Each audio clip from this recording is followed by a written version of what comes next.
In Derrick Henry's fourth season, he became known as the King. In that season, he rushed for over 1,500 yards and 16 touchdowns. This is when the Titans hired Arthur Smith to be the offensive coordinator.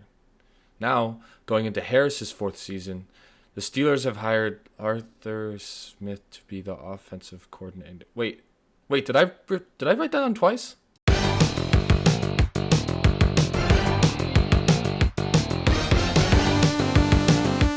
24th pick in the 2021 NFL Draft, the Pittsburgh Steelers select Najee Harris, running back, Alabama. The selection of Najee Harris was met with lots of criticism. However, since being drafted, Harris has been a solid contributor to the Steelers' offense, where he's rushed for over 1,000 yards in every season since being drafted. Now going into his fourth season, the Steelers are looking to upgrade their run game with coach Arthur Smith, who has orchestrated some of the league's best rushing attacks since 2019. Smith took the Falcons from 31st in rushing yards and 27th in rushing touchdowns to 9th in yards and 15 in touchdowns. A substantial improvement. Now with Arthur Smith inheriting another 6'2", 230-plus pound running back, the stage looks set for Arthur Smith to crown a new king. Former Steelers offensive coordinator Matt Canada was probably one of the worst offensive coordinators in the past 10 years. His offense was hard to watch and his run game was probably the most uncreative things in the NFL. I don't know how many times I watched the Steelers run inside zone into a stacked box. It's almost a wonder how Harris was able to run for over 1,000 yards. Last season with Canada as the offensive coordinator, Harris was horribly inefficient, running for around 3.8 yards per carry. After he got fired, that jumped to 4.3 yards per carry, a significant difference. Canada's high school offense didn't do anyone any favors. Now, with Arthur Smith as the offensive coordinator, the Steelers' new offense looks to be a heavy, wide zone, play-action-oriented offense. During Smith's time with the Titans, they averaged 153.5 rushing yards per game and 5.1 yards per carry in Smith's first two seasons, second in that two-year stretch only to the Baltimore Ravens. The Titans also rushed for 2.02 yards after contact and 133 rushes of 10-plus yards, both of which ranked second in the league. Even without King Henry, Smith was able to find success with Tyler Algier, who rushed for over 1,000 yards his rookie season. Now, this being the case, with another back in the same mold as King Henry, Najee looks to be the new prince of the league. With Henry, the primary run call for Smith was outside zone. He called it 227 times with the Titans. This totaled them about 1,300 yards and about 6 yards per attempt. Very efficient. In Pittsburgh, Harris fared well on outside zone runs himself, with an expected 4.3 yards per attempt, compared to Jalen Warren's 3.7 yards per attempt. Comparing that to inside zone, by far the most common run the Steelers called, Harris's yards per attempt was only 3.9 while Warren's was at 4.2. With the scheme more suited to Harris's skill set, a breakout season is starting to look more and more possible by the second.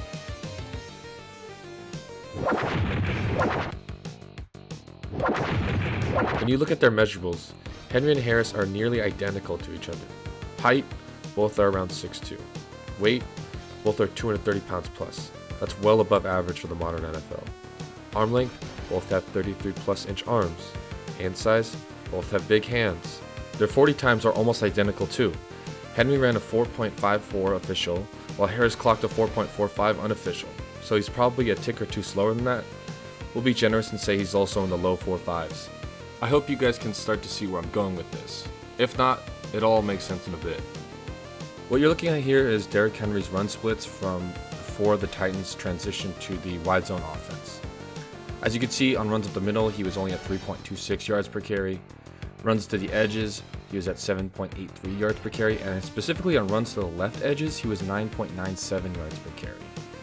And when you look at the numbers, it's absolutely absurd. He was just averaging a first down almost every carry to the left edge.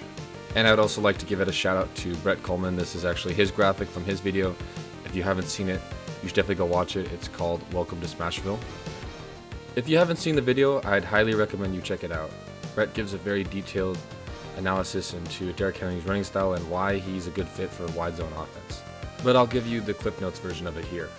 Basically, because Henry is so tall and heavy, it takes him a lot of time to build up to his top speed.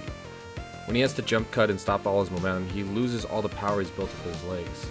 Outside zone allows him to build up the power and keep his momentum because he doesn't have to make super hard cuts or wait for holes to open up.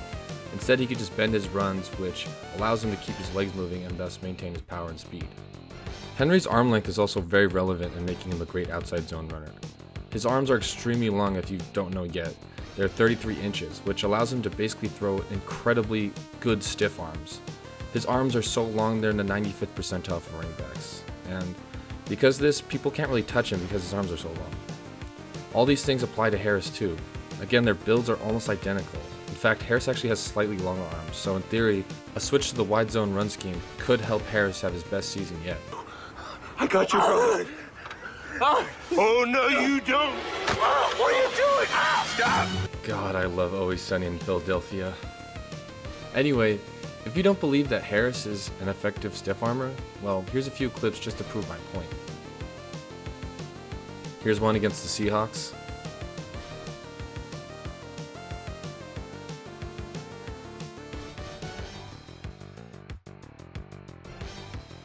Man, I don't know about you guys, but I would not want to be on the end of this stiff arm here.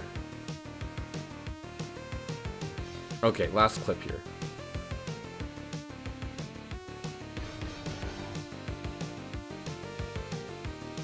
I hope you guys are starting to see what I'm getting at here.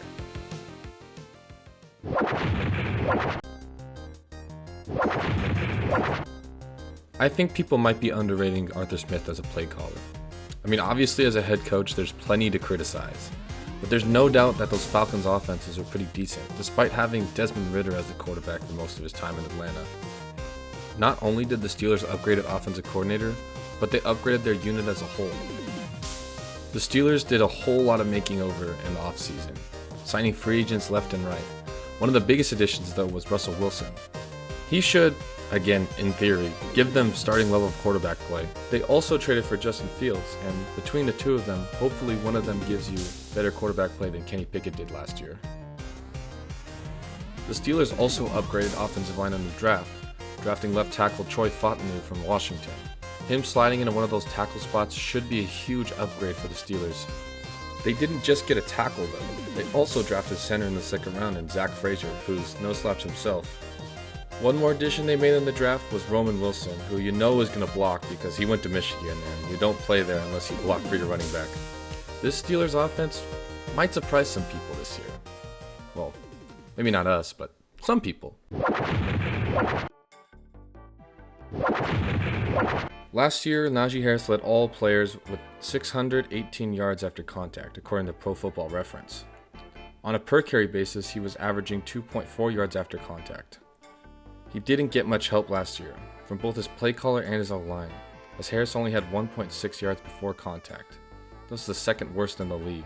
If Harris was that good at getting yards after contact last season, imagine how good he'll be with a better scheme and a better play caller. Currently, Harris is rated as running back 22 in fantasy rankings this year.